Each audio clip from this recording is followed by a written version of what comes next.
Son-in-law left a note on the kitchen counter. Not a text. An actual handwritten note, like he thought putting it on paper made it more official. Walter, we need this space. Diane agrees. It's time for you to find somewhere else to live. Don't make this harder than it needs to be. I read it standing in the kitchen I remodeled with my own hands 12 years ago. I read it twice. Then I folded it carefully, put it in my shirt pocket, and went to water my tomatoes in the backyard. I smiled the whole time I was watering those tomatoes. Before I tell you what happened next, let me tell you who I am. My name is Walter Briggs. I'm 64 years old, retired after 31 years as a structural engineer in Charlotte, North Carolina. I designed bridges, not the kind of work that makes you famous, but the kind that matters, the kind where if you get it wrong, people die. I learned patience in that career. I learned precision. I learned that the most important thing about any structure isn't how impressive it looks on the outside. It's whether the foundation will hold when the weight comes. My wife, Carol, died 6 years ago. Pancreatic cancer. 11 weeks from diagnosis to gone. I won't spend much time on that except to say it rearranged everything I thought I understood about time and what to do with it. The house at 4219 Birchwood Lane is a craftsman-style home, 3 bedrooms, a wraparound porch, a backyard I've turned into something of a garden over the years. I bought it in 1998 for $187,000. Carol picked out every fixture, every tile, every cabinet pull. After she died, I kept it exactly the way she left it, not out of grief exactly, more out of respect for what she'd built. My daughter, Diane, is 36. She was always the practical one growing up, organized, goal-oriented, the kind of kid who color-coded her class notes in middle school. I was proud of that in her. What I didn't see coming was that practical, in her case, eventually became something closer to calculating. She married her husband, Derek, 4 years ago. I'll be honest, I liked him at first. He had an easy laugh and called me sir without being asked. He worked in sales for a medical device company, made decent money. The wedding was in Asheville. 200 guests. I paid for a third of it because I wanted to, because Diane was my only child, and Carol would have wanted me to. The trouble started small, the way trouble usually does. Derek's company restructured 18 months into their marriage. His territory shrank, his commissions dropped, and within a year he'd been moved to what they called a transitional role, which is corporate language for the waiting room before the exit. He started working from home. Diane was already remote. She did user experience design for a software company. So there they were. 2 adults in a 2-bedroom apartment in Midtown Charlotte, one of them quietly falling apart professionally, both of them spending more than they were earning. I know all this because Diane told me, regularly, over dinner, over the phone, in the driveway when she'd stop by the house. She framed it as venting. Looking back, I think it was reconnaissance. The ask came on a Sunday in March 3 years ago. Diane sat across from me at the kitchen table. Carol's kitchen table, the one with a small burn mark near the corner from a candle incident in 2003. And she said, "Dad, we're in a really tough spot. Would you consider letting us stay here for a few months while Derek gets back on his feet, just until we stabilize?" I said yes. Of course I said yes. She was my daughter. 3 months became 6. 6 became a year. Derek never quite got back on his feet. Or rather, he found a new position, but somehow their expenses expanded to match whatever he earned, so the breathing room never materialized. The second year crept in without anyone officially announcing it. The few months simply stopped being referenced. I gave them the master bedroom because Diane mentioned the guest room didn't have a good closet for Derek's work clothes. I moved my things into the smaller room at the end of the hall, the one that used to be Diane's childhood bedroom, the one with the window that sticks in humid weather. I told myself it was fine. I told myself this was what parents did. The dynamic shifted somewhere in the second year. It happened gradually. Then suddenly, the way most things do when you're not watching for them. Derek started referring to the house as our place in conversation with friends. Small thing. I noticed it and said nothing. Diane rearranged the living room furniture without asking, and when I mentioned I preferred the old layout, she said the new arrangement was more functional, in a tone that suggested the conversation was over. Carol's ceramic lamp from the side table disappeared into storage. A new one appeared. Modern, chrome, the kind Carol would have hated. The comments about me began around month 18, subtle at first. "Dad, don't you think it's time to think about downsizing?" said at dinner casually in front of Derek. Or, "The yard is getting to be a lot of maintenance for someone your age." I was 62. I'd been doing a 5K every Saturday morning for 11 years. Derek discovered golf during this period. He'd be gone Saturdays and some Sundays. When he was home, he worked at the dining room table, my dining room table, from roughly 8 in the morning until well past 6. His monitor, his headset, his coffee mugs, his ring light for video calls occupying the space where I used to eat breakfast and read the paper. I started eating breakfast on the back porch. Then came the note. I found it on a Wednesday morning in October. Not a text, not a conversation. A note set next to the coffee maker like a utility bill. Derek's handwriting. Diane's name signed at the bottom, but I later noticed it was in the same pen, same ink. She'd signed it, but she hadn't written it. "Walter, we need this space. Diane agrees. It's time for you to find somewhere else to live. Don't make this harder than it needs to be." I stood there and read it. I thought about Carol. I thought about the Saturday morning I taught Diane to ride a bike on this exact driveway, how she'd crashed into the azalea bushes and come up laughing instead of crying. And I'd thought, that kid is going to be okay. I thought about carrying her into this house as an infant, how small she'd seemed in the crook of my arm. Then I folded the note and put it in my pocket and went to water the tomatoes. The thing about bridges is that before you build one, you do a load analysis. You calculate the forces that will act on the structure over time, not just the everyday traffic, but the worst-case scenarios. The floods, the winds, the earthquakes. You design not for the day the bridge opens, but for the day everything goes wrong at once. I'd started my load analysis 2 years earlier. Not because I expected this exact note, but because I'd been paying attention.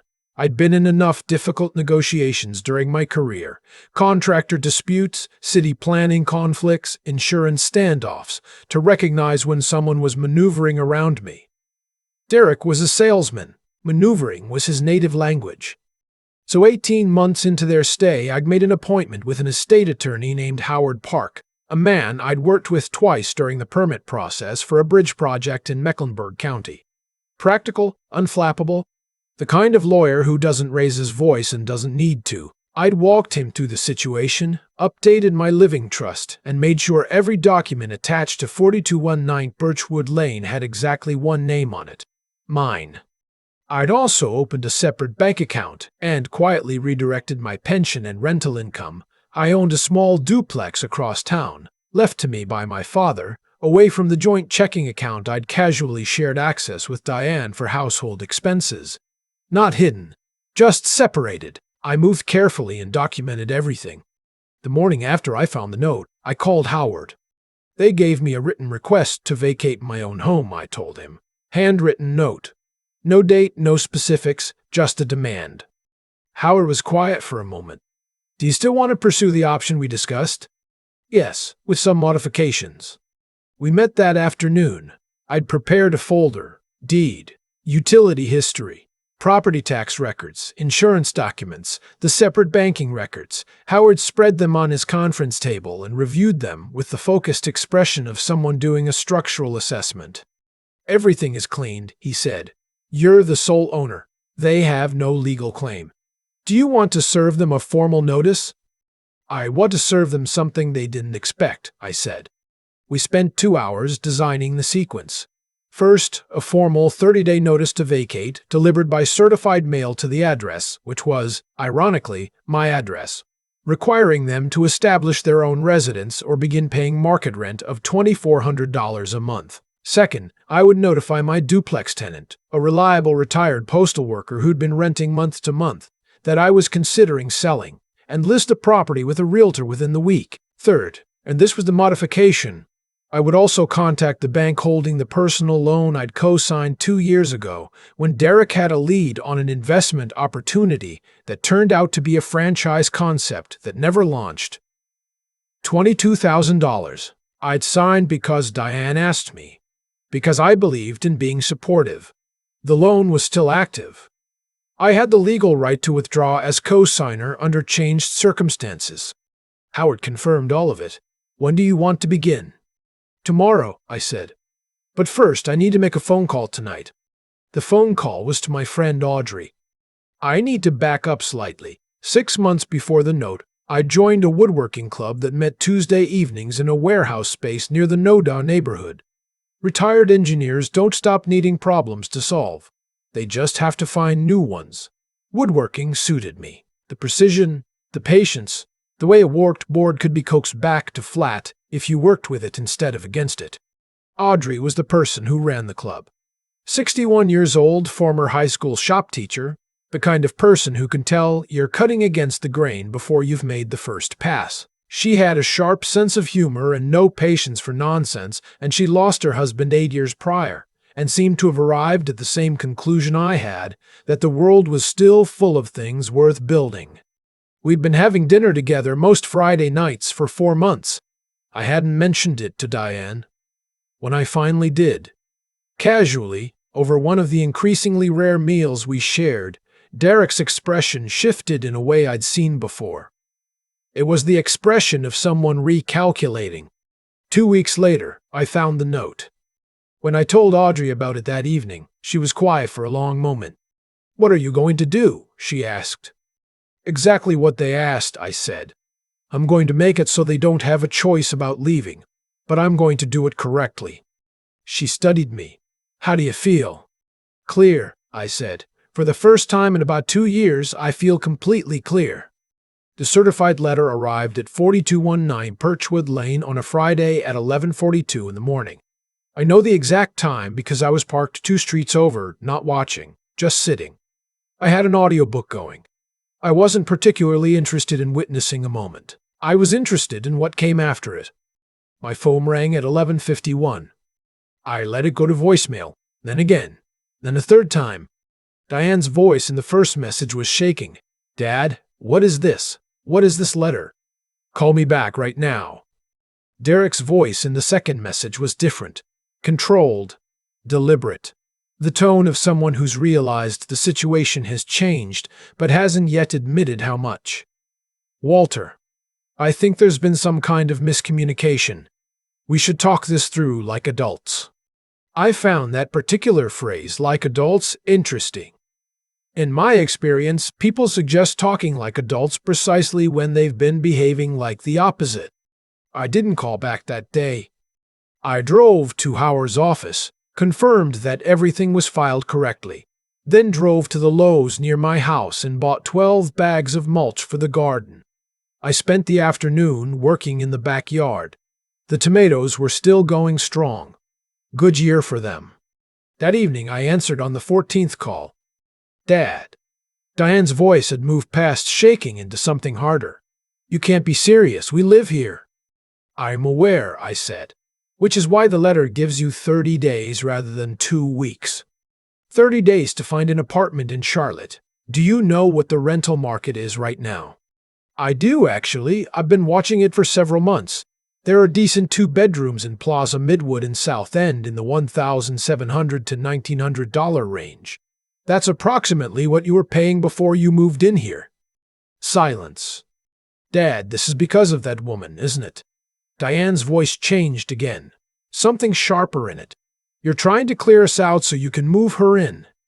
"This is because your husband left a note on my counter telling me to leave my own home," I said. "I'm taking his advice. I'm leaving. And when I do, I'm taking the house with me." "What does that even mean?" "It means the house is going on the market next week. Cash buyers preferred. I've already spoken to a realtor." The silence that followed was a different quality from the earlier ones. "You're selling it," she said finally. "Not a question." "I'm selling it. Mom's house." I was quiet for a moment. That one landed, and she knew it would. Your mother's house has my name on the deed, I said. Has since 1998. That was always true. You just stopped thinking about it. Derek's voice appeared in the background, a low, urgent murmur. Diane's hand partially covered the phone. Derek wants to talk to you. I'm sure he does. Tell him my attorney's contact information is at the bottom of the letter. Any substantive conversation can go through Howard's office. I hung up before she could respond. Over the next 10 days, they cycled through every approach. Diane called to apologize, which might have moved me more if the apology hadn't been immediately followed by a request for an extension. Derek called to negotiate, which I found almost impressive. The man genuinely believed he could turn this into a deal. He offered to start paying rent as of the first of the month, $800, which was roughly a third of market rate, presented with the confidence of someone who thought they were being generous. I told him to put it in writing and send it to Howard. He never did. Diane's college roommate called me, a woman I'd met twice. She gave me a speech about family obligation that lasted 6 minutes. I listened politely and told her I appreciated her perspective. Then came the move I hadn't fully anticipated. Derek contacted the bank, the same bank holding the personal loan, and told them there was a dispute about the co-signer withdrawal. He claimed I was acting in retaliation and that my mental capacity should be questioned given my recent behavior. He used the phrase elder financial abuse in his formal complaint. Howard called me on a Tuesday morning, mildly amused. They filed a complaint with the bank and CC'd the Consumer Financial Protection Bureau, he said, claiming you're being manipulated by a romantic partner and that your decision-making is impaired. My decision-making, I repeated. I'll be honest, Walter. This strategy has been used before, and it occasionally creates delays. But in your case, the documentation is so clean that I'm not particularly concerned. Do you want me to respond? Yes, I said, comprehensively. Howard responded with a 60-page document package, 7 years of my financial record showing consistent, competent management of multiple assets, the structural engineering licenses I'd held for 3 decades, the signed, notarized living trust, and its amendment history, character references from 2 former colleagues and a county commissioner I'd worked with on a bridge project in 2019, and a letter from my physician confirming that my cognitive health was, to use his exact phrasing, excellent for a man of any age. The bank's fraud investigation team reviewed everything and dismissed the complaint within 9 business days. The CFPB closed their inquiry 2 weeks later. Derek, it turned out, had played his strongest card and lost. I found out about the Instagram posts from Audrey, who'd stumbled across them through a mutual acquaintance. Diane had started a private account, not private enough, as it turned out, where she was posting about what she called parental betrayal and the cruelty of parents who weaponize property against their children. She had a few hundred followers. The comments were supportive in the way internet comments tend to be when you only hear one side. What she hadn't accounted for was that several of those followers knew me. 2 of them, women Carol and I had been close with for decades, sent me screenshots without comment. I thanked them and didn't engage with the posts. Whatever story Diane needed to tell herself to get through this, that was hers to tell. The Mecklenburg County property records were public. Anyone motivated to look could find the deed, the eviction timeline, the court documentation. The truth doesn't need defending when it's documented. On day 26 of the 30-day notice, I drove past the house. A moving truck was parked in the driveway. 2 men were loading furniture. I slowed down, watching through the window. Derek stood near the truck, directing traffic. He looked tired in a way I recognized, not just physical tired, but the particular exhaustion of someone whose plan has come completely undone. I didn't stop. I drove to the hardware store, picked up some replacement hinges for a cabinet I was building in Audrey's garage, a kitchen cabinet, her design, my execution, and spent the afternoon fitting the pieces together.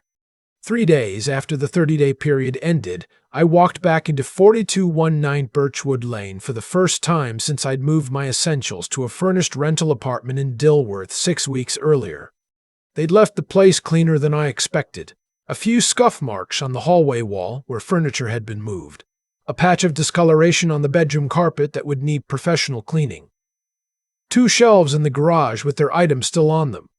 Camping gear, some paint cans, a box with Derek's golf equipment. I photographed everything, filed it with Howard, sent a certified letter requesting they retrieve the items within 2 weeks. The golf clubs were never picked up. I donated them to a junior golf program at a community center in East Charlotte. The house sold in 3 weeks. A couple, both in their early 40s, one a nurse, one a contractor, offered $471,000 cash. They'd looked at it twice and made their decision quickly. The contractor walked the property with the particular eye of someone who knows what they're looking at, and liked what he found. "Good bones," he said. "The best kind of compliment." I accepted the offer the same day it came in. The net on the sale, after the remaining mortgage and closing costs, was $389,000. I moved that into a combination of a bond ladder and a high-yield savings account while I figured out the next step. The duplex was still generating $1,600 a month in rent. My pension covered living expenses comfortably. For the first time in 4 years, I felt like my financial life was exactly the shape I'd intended it to be. Derek called one more time 2 days after the sale closed.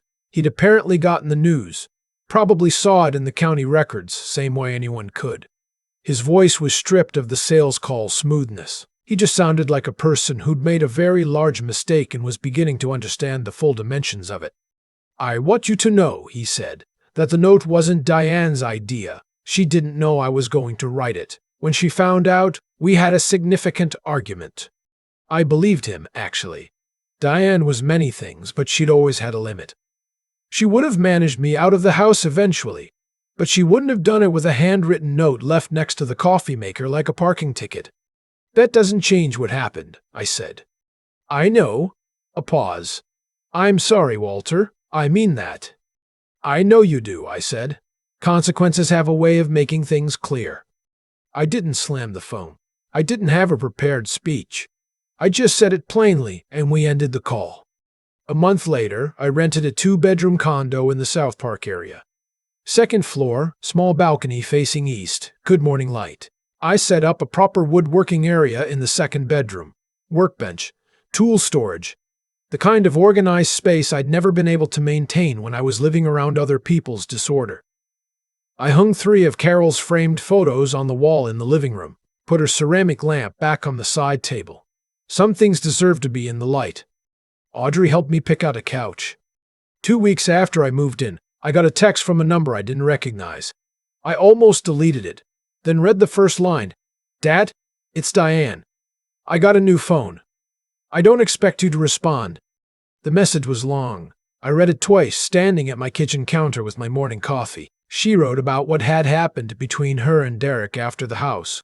The arguments, the couple's counseling they'd started, the slow and uncomfortable process of looking at what she'd allowed herself to go along with because it was easier than confrontation. She wrote about a specific night when she'd found Derek drafting the note and had read it and hadn't said stop, and how she'd been carrying that with her ever since. She didn't ask for anything. No request for money, no appeal for reconciliation, no angle. Just a reckoning written out in full. At the end she wrote, "I think I'd been telling myself a story where you were the problem, because that was easier than accepting that I let someone I loved treat my father like a tenant in his own home. That's not a story I'm proud of. I'm working on telling a truer one." I sit my phone down on the counter. I thought about the Saturday she crashed her bike into the azalea bushes and came up laughing. I thought about the color-coded class notes in middle school. I thought about the fact that she was, still, my daughter, and that she'd done something that morning that Derek never once managed. In all his phone calls and negotiations, she'd told the truth without wanting anything in return for it. I didn't respond that day. I went to Audrey's, spent 3 hours fitting the cabinet doors we'd been working on. We had lunch at a place nearby that did excellent shrimp tacos. On the drive home, I played a Coltrane record I'd been meaning to get back to for years. That evening, I sat on my balcony in the good morning-facing chairs that catch the last of the western light in the late afternoon, and I thought about what I wanted. Not what was fair, not what was owed, what I actually wanted. I wanted my daughter. Not the version of her that had let a note get left on my counter without stopping it, but the version that had sent that text. The version that was apparently still in there, working its way back to the surface. I texted back 4 words, "I got your message." Then I put my phone away and watched the light change. We had coffee 6 weeks later. Neutral ground. A place in Myers Park, midway between her new apartment and mine. Derek didn't come. She didn't bring him up, and I didn't ask. We talked for almost 2 hours about things that had nothing to do with houses or loans or notes on kitchen counters. We talked about Carol. We talked about the woodworking project. She told me about a design project she was working on that she was actually excited about for the first time in years. When we were leaving, she hugged me in the parking lot and held on for a moment longer than usual. "I'm glad you answered the text," she said. "I'm glad you sent it," I said. That was 3 months ago. We have coffee every couple of weeks now. It's not the same as it was before any of this happened. It's more careful, more intentional. Maybe that's not entirely a loss. Some structures are stronger for having been tested. I still water the tomatoes, different pots now on the balcony, and I still go to the woodworking club on Tuesday evenings. Audrey and I had dinner last night at a place in Noda. We'd been meaning to try, and afterward we walked along the Greenway and talked about a trip we're considering to the Oregon coast in the spring. The house at 42-419 Birchwood Lane belongs to someone else now. I drove past it once, a few weeks after the sale closed. The new owners had already painted the front porch a deep navy, which is a choice Carol would have approved of immediately. There was a kid's bicycle on the front lawn. Good bones hold up. That's the whole point of getting the foundation right. I chose myself when it mattered, and it turns out that when you do that, when you stop subsidizing contempt and start protecting what's actually yours, the things worth keeping tend to find their way back to you on their own terms, without you having to hold the door open indefinitely, waiting. There's a note still folded in the back of my desk drawer. I kept it. Not out of bitterness, I'm past that, but because it reminds me of something I had to learn the hard way, something I wish I'd understood 20 years earlier. Kindness without limits isn't kindness, it's just a slow leak. I gave Derek and Diane every reasonable thing a parent could give. The room, the roof, the groceries, the co-signed loan, the patience. And for a long time I told myself that's what love looked like. Absorbing, enduring, making space. What I didn't see clearly enough was that I wasn't teaching them anything by doing that. I was teaching them that there were no consequences for taking. That the well would never run dry. That I would always fold. When I read that note, "Find somewhere else to live, don't make this harder than it needs to be," something in me finally got honest, not angry, just honest. The situation had never been sustainable, and I'd been the one keeping it going. What saved me wasn't luck. It was the work I'd done quietly, months before that note ever appeared on my counter. The updated trust documents, the separated accounts, the conversations with Howard.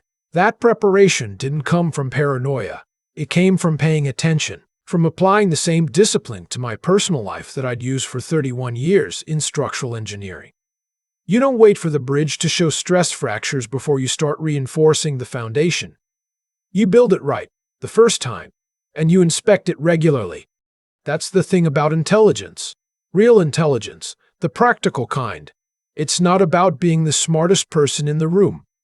It's about seeing situations clearly, without the distortion of wishful thinking. I'd been wishful for too long. I kept believing that if I gave more, they'd eventually become more grateful. That's not how people work. People rise to the level of what's expected of them. I'd expected nothing, and that's approximately what I'd received. The moral piece of it is harder to talk about, but it matters. I didn't want to destroy my daughter. I never did. What I wanted was to be treated with basic decency in my own home. The home Carol and I had built together. The home I'd maintained alone for 6 years after she died. When that basic decency disappeared, I had a choice. I could keep subsidizing contempt, or I could act with integrity toward myself. Those two things couldn't coexist. One of them had to go. Choosing integrity toward yourself isn't selfishness. It took me 64 years to understand that distinction clearly, and the persistence it required. The months of quiet preparation, the 30-day notice I held firm on, the bank complaint I answered with documentation instead of panic. None of that was easy. There were nights in that Dilworth apartment when I second-guessed every decision, but I'd made those decisions carefully, with Howard's counsel and clear eyes, and I didn't let doubt undo what clarity had built. Diane sent that text eventually, the honest one, no angle, no ask. That told me more about who she actually was than anything she'd done in the previous 3 years. People can find their way back to themselves. Sometimes they need the ground to disappear under them before they start looking. I didn't take her back because she apologized. I took the conversation back because she told the truth. That's the difference. Forgiveness built on accountability has a foundation. Forgiveness built on sentiment alone is just the same structure waiting to fail again. The house at 42119 Birchwood Lane has a navy porch now. Someone else's kid rides a bike in the front yard. Could bones hold one way or another?